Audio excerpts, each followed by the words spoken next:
Hey everyone, thanks for tuning back into the Enduring Churches podcast. I'm Trent Young. I'm here with my great friend Alan Small, and we do this podcast and a lot of other things because we want you to endure. We want your church to do well. We want you to stay where you are and minister and do well in the place that God has called you to. And so, Alan, today we want to see if we know our churches and our place well, don't we? Yeah, so Trent, most churches probably don't have a clue about some key pieces of information and really how accessible that information is to know, your demographics and then psychographic population that is near and around your community and church. You and I, when we look at our demographics, they're kind of eye-opening, aren't they? Yeah, they really are. It's so funny because Alan and I have had this conversation. We were talking on the phone the other day, and it was like, really, yours is the same numbers as mine. Our churches are similar, and our towns are similar, and then the number of people in our area is similar. But before we kind of talk about ours, I want to ask you, Alan, if you would define a couple of terms, because you know them better than I do. But demographics, kind of what is that? And then psychographics is a term that I would imagine most people have never heard that term. And so would you mind talking about those a little bit? Well, of course, demographics are basically who are the people. It's the ethnic breakdown, it's the financial breakdown, it's all the empirical data that would define your community. The psychographic, on the other hand, is much more. That's more of what the people think type process, and so what drives them, what's their motivators. And so, Trent, it's interesting that when we look at the demographics, let's just kind of break this down for people. Elizabeth has a population somewhere around 1,500. Comanche in Oklahoma has somewhere around 1,600 people. So our communities are about the same size. Our schools are about the same size. All those kinds of things are about the same. But if we were to break down the way the people think in each of the places, I'm in suburban Colorado, and you are in country Oklahoma, and that's where the demographics may look similar, but the psychographics are way different. That's exactly right. Yeah, I would assume that politically we would be in different parts of the spectrum. Just the way that we deal with life and culture, there is a different culture in any part, even in Oklahoma. If I look at, say, my church as opposed to a church on the other side of the state, our culture is going to be different. The way that we look at things, the way we think about things. And so, yeah, psychographics is a really important thing to think about. And this is, as we talk about these things, Alan and I want you to know that we can help you find this information about your church. And there's some really good stuff. You can find out not only how many people are in your town, but within a 5-mile radius, we found out, and this was really interesting to me, Alan, that in Elizabeth, within a 5-mile radius of your church, there's about 11,000 people. And 11,000 unchurched people, really. And in Comanche, within a 5-mile radius, there's about 11,000 unchurched people. I was like blown away by that. Yeah, it is pretty remarkable how similar those first batch of numbers really turn out to be, as we were talking about our numbers and preparing to talk about this. But it blew me away too. When I first saw that number, I always knew there were a lot more people in the outlying area of my community. I did not realize that there were that many more people. And of course, we've had a lot of growth. There's tons of growth. In fact, these numbers are only going to be good for a couple of years because of the growth in our area. It is quickly becoming suburban from being rural. And so our community is undergoing a huge change, which will affect it significantly. In fact, the future trend for our county is that it will likely triple in size in the next 15 years. So it's undergoing a huge change. But yeah, I think that's amazing that when we look at the the overall population. So yeah, and you mentioned the unchurched side of that. We know, I know if I took all the churches within that same 5 mile radius too, we're not reaching nearly our community to the extent people might say, oh my gosh, there's a church on every corner. But we're not reaching our community. Yeah, I would see the same thing in my 5 miles. And the cool thing is, Alan, you talked about the next step for you was to take, a picture of a snapshot of within a 20-minute drive around from your church. There's like 55,000 because you're on the edge of Denver there, and your county is huge. Like you said, it's growing. My county is really not growing. And so that's where ours begins to dramatically be different. And, as we tell you about these tools and remind you that Alan and I can help you to get this information for your church, it's what you do with the numbers that really matters, and how you use those as a point. I use some of this information. I talked with my church about this because I don't think they realize that, hey, there's 11,000 people that aren't involved in church within a 5 mile radius of our church, and so it's what you do with this information. I think that's important, Alan. Yeah. So Trent, one of the things and the reason that I did a 20-minute drive radius is because of where we are located. Yeah, because we are in a growing county. It's kind of the Denver area is growing eastward toward us. So, a lot of the houses up toward the foothills of the mountains that land's been covered. And so people are kind of pulling back more toward the east here. And so things are kind of catching up into our setting. But we have people, because there's not as many churches in Colorado as there are in Oklahoma per capita. We have people who drive a lot further to come to our church because they go west to Denver all the time anyway.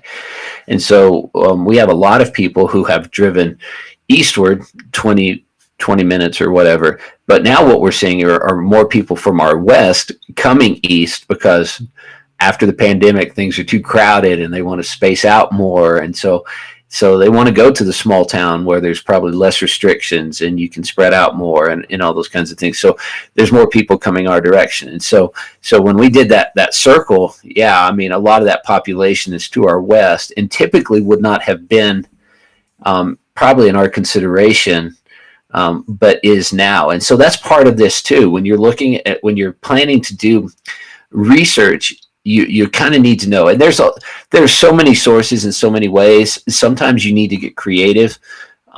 There's certainly a way for me to do some creative things where I can kind of skew the numbers to what is our effective driving area, and that would look very oblong if I did that one and very scattered. But you can do that. But so for some places, like for Trent, if I were to say go further than 5 miles in your setting, I'd probably say about 10 miles. Probably about 10 miles. That's probably about the tops in your part of the country where your drive time. Most people aren't going to probably look beyond 10 miles for their church. And it just depends on where you're at, where you're located. And in a city, it may be 2 miles. It may be 1 mile. You may not even ever get up to 5 miles. So it's based on where you're at. It's based on your setting. And that's where really some outside eyes can help you figure that out. Yeah. There's the church that my wife's parents, Dana's parents, live in the Oklahoma Panhandle. Everybody's used to driving, 30 minutes to anywhere because they got to drive 2 hours to Walmart, so it's like a no big deal. We have several families that drive 20, 30 minutes to our church. And so I guess our area is going to look more north-south. than anything, because the population base north of us is Duncan and then south to Waurika, and we've got people from both extremes coming to our church. And so we just want to kind of share with you this tool, and you can break this down more, and you can find out families and ages, overall age groups that are in those areas, and are you affecting those people in your area? Yeah, so you find out percentage of single moms. Do you need to focus on single parent households? Is that a big deal? Divorce rate. What's the divorce rate look like? Like our divorce rate in our community is a little bit higher than the national average. I mean, most of our households are married households, but many of them have been divorced, and so there's a lot of baggage, a lot of heartache, a lot of hurt. In past life experiences. You have to be sensitive to those things. Our community is highly educated, but one of the things we were below average is in a desire for more education. People are like, yeah, I'm done. I don't want to learn anymore. Well, that's certainly going to affect how you do discipleship when you realize that people are hesitant to learning new information. That's true. And in our area, our area is not nearly as highly educated as your area is. And so that affects the people that you're reaching out to and how you do that. There's a church in East Texas that I'm aware of that they're frustrated because they're mostly older people, but as you look at the studies around them, that's mostly what is around them. And so they're doing an amazing job, and they're doing some great ministries to older people. There's not many kids around them, and there are churches. We've talked about this and not comparing ourselves and not being in competition with other churches. And so there are other churches that are doing a better job reaching those, families with little kids. And so it sometimes it helps confirm maybe, hey, you're doing a great job at this. Be who you are. Be who God made you to be. Your church, who they are. And so, it's a great tool. You can find out a lot of information as you begin to look at the demographics and psychographics of your area. Yeah, some other things you'll find out on demographics are like income level. So if you took a rule of thumb that per capita, so if you took your attendance and you did your weekly offering amount, so, we'll just take an easy one. If your offerings were $10,000 and you had 100 people in attendance, your per capita giving would be $100, or what was that? $100 per capita or something like that. So, man. Yeah, I probably shouldn't have talked until I got my math right. But to know your per capita giving, is it $10 per capita? Is it $15? So on average nationwide, it's somewhere around $30 per capita. Are you higher or lower than that? Well, based on the income level in our particular area, we should be above that. We should be, and in fact, we're somewhere in the area of $45 per capita. But does that mean we're doing great financially? Well, everything costs more here too, and so there's also the cost of living. To pay staff, you're going to have to pay more to hire staff. All those kinds of things. And so, it's not always apples to apples too. So, you get these frames of mind, you get these images that kind of tell you what you need to see. And so it's important for us to really get those numbers and to look at those numbers and to see that. And so knowing the income levels, what do houses cost in your neck of the woods, as if house prices are rising quickly, that means that there's probably a lot of demand and a lot of people moving in to your community. If house prices have been stable for a long period of time, that means there's not a whole lot of movement, a whole lot of growth, and so that gives you some indicators. And so there's a lot of things you can think about as you look at all those detail. And then again, the psychographics kind of just give you the way people tend to think about stuff. Like one of the things that I think is really eye-opening in my community is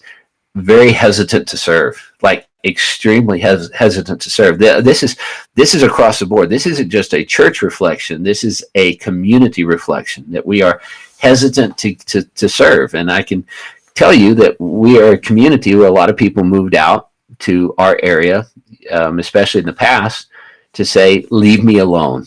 I moved out here for space. I moved out here so no one will bother me. Right. And so that affects how you do outreach. We did a mission trip to Phoenix, and we helped a church out there, a church plant, and they were much like that, and to where you don't go up and knock on doors because people won't answer them, but you can place things on doors. And then some of those people, when they feel led by God, and please don't leave out the God factor in this, because God is the one who's moving in people's lives. But then they come to you. But all these numbers affect so many different decisions and give you a basis to pray, a basis to plan, a basis to budget. And so these are important numbers that Alan and I, want to help you with and give you tools that you need to endure and do well. Yeah, Trent, so you talk about it. I'll just give a couple practical examples. When I first moved into the Elizabeth community, I'd been there 3 or 4 months, and a family came in, husband and wife, came in and said, well, we heard there was a new pastor and we wanted to come check it out. And I said, well, great, we're glad to have you. So, how'd you hear about us? Well, we heard about you a few years ago. Someone had come by and they knocked on our door, and we knew we didn't want to go to that church. You interrupted our dinner. And we were angry. But we just kind of we heard there was a new pastor, so we wanted a church. So we're going to come check it out. And that was kind of eye-opening because I'd never heard something like that before. Mm-hmm. And that was a new way of thinking about that. And that's not the last time I've had that conversation with someone. People very protective of their personal space in my community. And so that's something that I've had to swim around and find ways around. That was a reason we encourage you to get involved in your community in other ways so that you are visible in other ways and find other ways to connect with people.